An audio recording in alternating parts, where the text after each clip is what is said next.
Hello, and welcome to Nessie Reads. Today, I am reading Part 1, Chapter 1 of Dragon on a Pedestal by Piers, Anthony, a novel of Xanth. Chapter 1, Ivy League. Irene held her little girl snugly before her as they rode the centaur. They were approaching Castle Zombie, and she didn't want any problems about sliding off. Ivy, only 3 years old, had not encountered a zombie before and might react in an unfortunate manner. Suddenly, Irene experienced a terrible vision. She screamed and almost fell off the centaur herself. Chem's centaur spun her front section about, trying to catch the woman and child before they fell. Simultaneously, Chet jumped close, reaching out to steady them.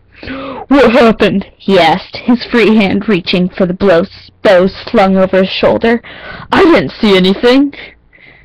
"You didn't? I did!" Irene told the centaur, recovering. They had been friends for a long time. "A vision! It appalled me!" King Dor, riding Chet, glanced obliquely at Irene.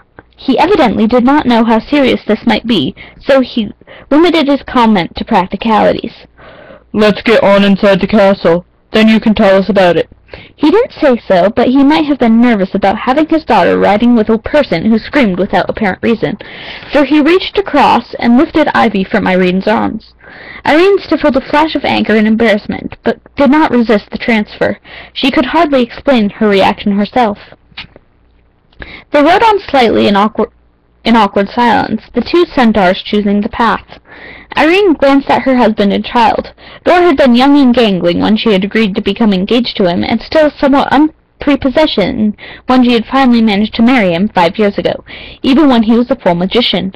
She remembered their nuptials with a certain fondness. They had been in the zombie graveyard at Castle Raguna. Many of the zombies were gone now, having perished at the brutal hands of the invading mundanes. It was difficult for a zombie to die, since it wasn't really alive, but it could be hacked to pieces. However, the newer zombies here, at the Zombie Master's own castle in the uncharted wilderness of southern Xanth, had not been subjected to such indignity. She closed off that subject in her mind, as she was not partial to zombies, useful and loyal though they might be. She returned her thought to the door. The assumption of the throne of Xanth had abruptly matured him, at least in her eyes, and the arrival of their darling child 2 years later had matured him again. Now at age 29, Dor seemed quite solid and respectable. In a few more years he might even look kingly. Ivy, in contrast, was a bundle of squiggle. She was large and agile for her age, with fair hair that bore just a tinge of green and eyes with more than that. She was insatiably curious about the whole of Xanth. This was natural with any child, of course. Irene's parents, who had ruled Xanth before Dor, had remarked on her own propensities for mischief at an early age. Irene's magic talent was for growing plants, which was obviously why her own hair was green, and it seemed that talent had manifested early. Before she had learned to talk, she had caused all manner of weeds to sprout round Castle Raguna. Blue roses were all right, but skunk cabbages were awkward, particularly when they got upset. Ivy's talent, though, was of a different nature. They had had to readjust the pace of life when she was around because...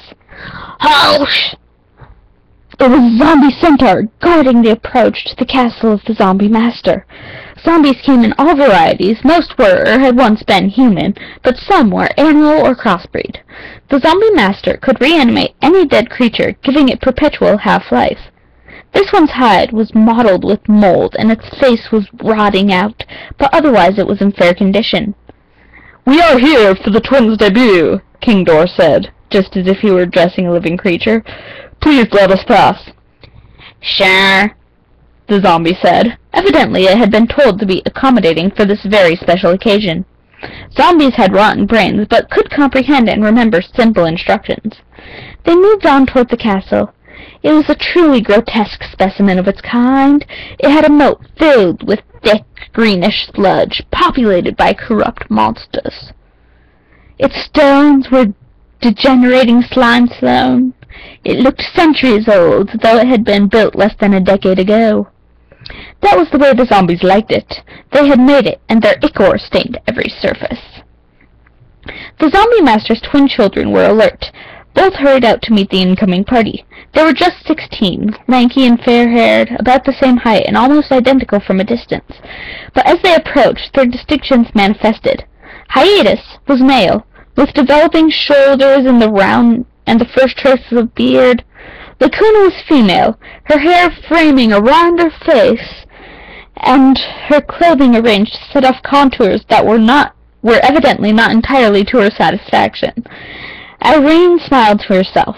Some girls fill out early, as she herself had done, while others were late. Lacuna would get there in due course. "Welcome to Castle Zombie, your majesties," Hiatus said formally. The two were on their good behavior. No mischievous magic occurred. "Good to be here," Thor responded. The truth was, the king had come on business. The twins' debut was merely a pretext so that the citizens of Xanth would not be concerned that something was wrong. For something was indeed wrong, and this was to be a significant meeting. It was perhaps the first genuine crisis since Dora had assumed the throne on a regular basis, and Irene worried that he might mishandle it. Her father, King Trent, had been fully competent to deal with anything, but Trent had retired and moved to the North Village as to not interfere with the policies of his successor. Irene would have preferred to have her father closer by, just in case.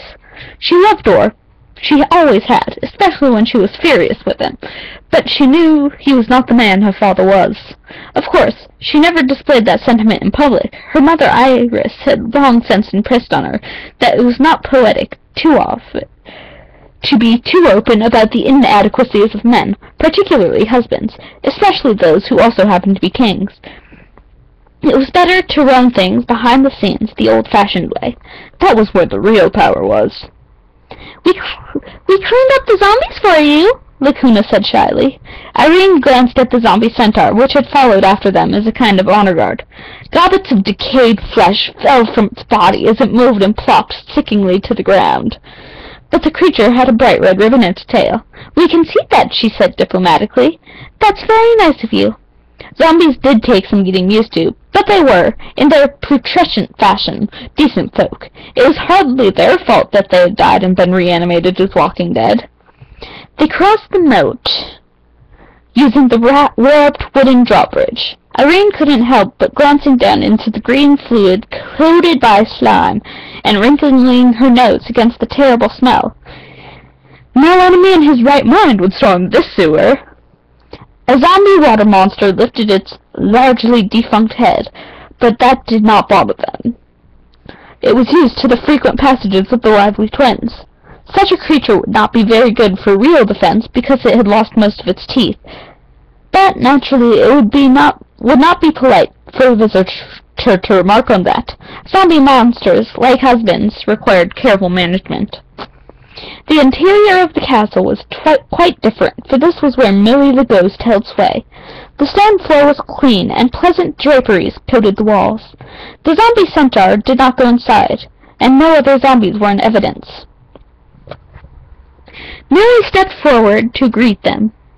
She was dressed in a soft pink gown that fitted her very well. She had been in her teens for 800 years as a ghost in Castle Raguna, but since then had another 29 years of real life, just about tripling her mortal age. She had been an amazingly supple creature, as Irene well remembered, and Irene had always been secretly jealous of that. But now Millie was plumping out in the manner of a pampered housewife. She still had her magic talent, though. Irene could tell by the way Dor reacted. She felt a stronger tinge of jealousy. Millie had been Dor's first love in a fashion, for she had been his governess while his parents were away for extended periods. But Millie affected every man that way, and Millie's own love was for her husband, the zombie master.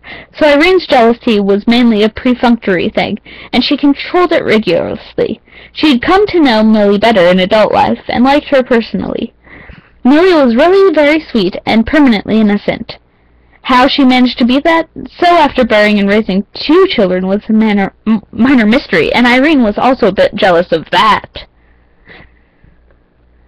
That is part 1 of Dragon on a Pedestal by Piers Anthony. If you enjoyed this, please subscribe below. If you would like more of this book, please comment. Also comment other books that you'd love to have me read. Thank you for watching!